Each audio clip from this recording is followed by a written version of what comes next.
Iran और Israel की इस जंग में दोनों ही देशों के शहर दर शहर खंडहर में तब्दील होते जा रहे हैं। इजरायल ईरान के परमाणु ठिकानों को बर्बाद करने पर तुला है, तो ईरान इसका बदला लेने के लिए इजरायल की राजधानी तेल अवीव को धुआं धुआं करने पर आमादा है। और इस जंग में अभी तो हथियार इस्तेमाल हो रहे हैं, वो पारंपरिक हथियार ही हैं, मिसाइल हमले, ड्रोन हमले और फाइटर जेट्स।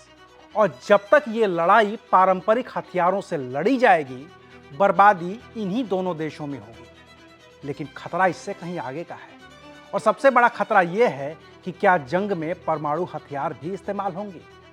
अगर परमाणु हथियार इस्तेमाल हुए तब तो दुनिया की तबाही तय है, लेकिन बिना परमाणु हथियारों के इस्तेमाल के भी दुनिया बड़ी बर्बादी की ओर बढ़ रही है। और उसकी वजह है न्यूक्लियर रेडिएशन, जो इजरायल के हमले के बाद ईरान में फैल सकता है और वहां से इसका असर पूरे मिडिल ईस्ट और फिर पूरी दुनिया पर भी पड़ सकता है। क्या है पूरी कहानी, बताएंगे विस्तार से। नमस्कार, मैं हूं अविनाश और आप देख रहे हैं एबीपी लाइव।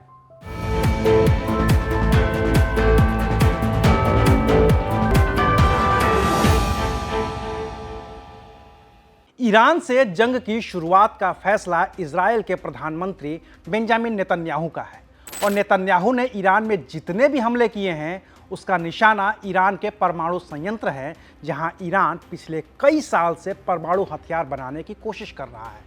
इसमें भी ईरान का सबसे बड़ा ठिकाना है नेतांज, जहां पर इजरायल ने बड़ा हमला किया है और उसे पूरी तरह से तबाह बर्बाद कर दिया है। इसके अलावा एक और परमाणु संयंत्र इस्फहान पर भी इजरायली फाइटर जेट्स ने हमला किया है।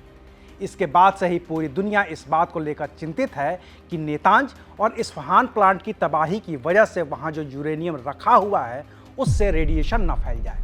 और अगर ऐसा हुआ तो उस रेडिएशन की जद में सिर्फ ईरान ही नहीं, कम से कम पूरा मिडिल ईस्ट तो प्रभावित हो ही सकता है। दुनिया भर के परमाणु हथियारों के जानकार इस बात की तस्दीक कर चुके हैं कि भले ही ईरान के पास अभी परमाणु हथियार न हो, लेकिन परमाणु हथियार बनाने का साजो सामान तो ईरान जुटा ही चुका है। ऐसे में अगर ईरान के जुटाए हुए यूरेनियम से कोई रेडिएशन लीक होता है तो फिर बिना परमाणु हमले के भी उतनी ही तबाही होगी जितनी तबाही परमाणु हथियारों के इस्तेमाल से होती है, और जिसे जापान के उदाहरण से समझा जा सकता है। ऐसे में वो बात चाहे यूरोपियन यूनियन की हो या फिर अमेरिका, ब्रिटेन और फ्रांस जैसे किसी और पश्चिमी देश की, कोई भी सीधे तौर पर ईरान के यूरेनियम के जखीरे पर हथियारों से हमला करना नहीं चाहता है जो इजरायल कर रहा है। सभी देश यही चाहते हैं कि ईरान परमाणु हथियार न बनाए, और इसके लिए ईरान पर हमला कर उसे नहीं रोका जा सकता, बल्कि इसके लिए इकलौता सहारा डिप्लोमेसी का ही लेना होगा। अमेरिका यही कर भी रहा था। ट्रंप की अगुवाई में अमेरिका और ईरान फिर से बातचीत की दिशा में आगे बढ़ ही रहे थे कि इजरायल ने हमला कर बातचीत के रास्ते ही बंद कर दिए।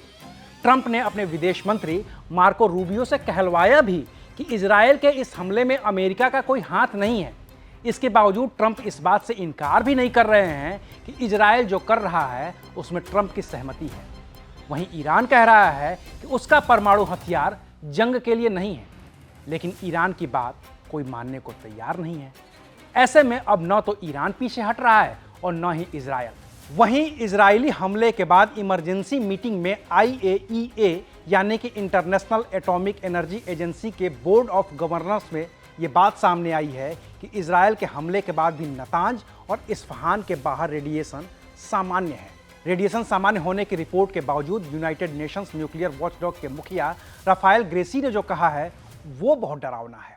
उनका कहना है कि इजरायल के हमले की वजह से न्यूक्लियर प्लांट की ऊपरी सतह को ही नुकसान पहुंचा है और इसकी वजह से वहां की बिजली कट गई थी। लेकिन इस हमले में हो सकता है कि उस सेंट्रीफ्यूज को नुकसान पहुंचा हो जो यूरेनियम को प्रोसेस करता है। सेंट्रीफ्यूज के घूमने के दौरान यूरेनियम हेक्साफ्लोराइड नाम की गैस रहती है, जो रासायनिक विकिरण की सबसे बड़ी वजह बन सकती है।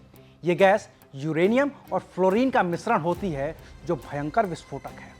इसकी वजह से त्वचा जल सकती है, और अगर किसी के शरीर के अंदर गैस चली गई तो उसकी मौत हो सकती है। नतांज प्लांट में बिजली कटौती की वजह से अगर ये गैस लीक हो गई हो तो उसके बारे में कुछ नहीं कह सकते। अब चूंकि ईरान जंग के बीच में है तो वहाँ से ठीक ठाक जानकारी भी सामने नहीं आ पा रही है, और इसकी वजह से पूरी दुनिया परेशान है। और किसी को कुछ भी साफ साफ पता नहीं चल पा रहा है कि ईरान के परमाणु संयंत्रों में फिलवक्त हो क्या रहा है। तो जो भी जानकारी हमारे पास आएगी हम आपको वीडियो के जरिए पहुंचाएंगे। तब तक देखते रहिए एबीपी लाइव। शुक्रिया।